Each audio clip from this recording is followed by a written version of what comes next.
গাজায় শান্তির পথে বড় অগ্রগতি।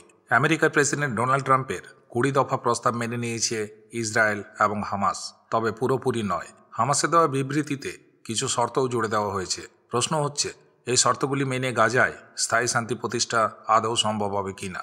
ট্রাম্পের প্রস্তাব অনুযায়ী ইসরায়েল প্রকাশ্যে সমর্থন জানালেই 72 ঘন্টার মধ্যে সব ইসরায়েলি পণবন্দী মুক্তি দেবে হামাস।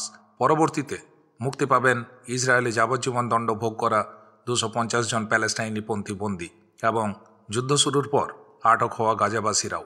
হামাস জানিয়েছে তার বন্দীদের মুক্তি দিতে রাজি, তবে কিছু প্রয়োজনীয় শর্ত আছে যা এখনও স্পষ্ট নয়। এছাড়া ইসরায়েল ধাপে ধাপে সেনা প্রত্যাহার করবে গাজা থেকে এবং সেই সময় কোনো হামলাও তারা চালাবে না। এতে হামাসও সম্মতি দিয়েছে।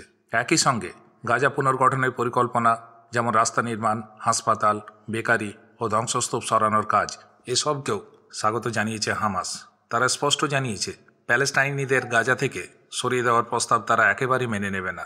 তবে সব জায়গায় মিল হয়নি। ট্রাম্প প্রস্তাবে বলা হয়েছে গাজায় একটি অস্থায়ী আন্তর্জাতিক তত্ত্বাবধায়ক সরকার গঠন হবে। এই প্যানেল পরিচালনা করবেন ট্রাম্প নিজে, সঙ্গে থাকবেন টনি ব্লেয়ার সহ আন্তর্জাতিক ব্যক্তিত্বরা। হামাস বলছে তারা এই মডেল মানবে না। তাদের দাবি, গাজার প্রশাসন পরিচালনা করবে প্যালেস্টাইনি জাতীয় ঐক্যের ভিত্তিতে গঠিত কোনো সংগঠন যা ইসলামী ও আরব দেশগুলির সমর্থন পুষ্ট।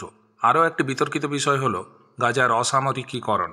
ট্রাম্প চান গাজার ভবিষ্যৎ রাজনৈতিক ব্যবস্থায় হামাসের কোনো প্রত্যক্ষ বা পরোক্ষ ভূমিকা না থাকুক, কিন্তু হামাস স্পষ্ট করেছে নিজেদের তারা একটি পূর্ণাঙ্গ জাতীয় কাঠামো হিসেবে দেখে এবং প্রশাসনে তাদের উপস্থিতি থাকা জরুরি। সব মিলিয়ে বলা যায় গাজায় যুদ্ধবিরতি ও শান্তির পথে গুরুত্বপূর্ণ পদক্ষেপ হলেও বেশ কিছু বিষয় এখনও ধোঁয়াশা রয়ে গেছে। বাস্তবে 20 দফা প্রস্তাব কার্যকর হতে হবে উভয় পক্ষকেই আরও আলোচনায় বসতে হবে। প্রশ্ন রয়ে যায়, এই শর্তগুলি জট ছাড়িয়ে কি গাজা শান্তির পথে এগোতে পারবে?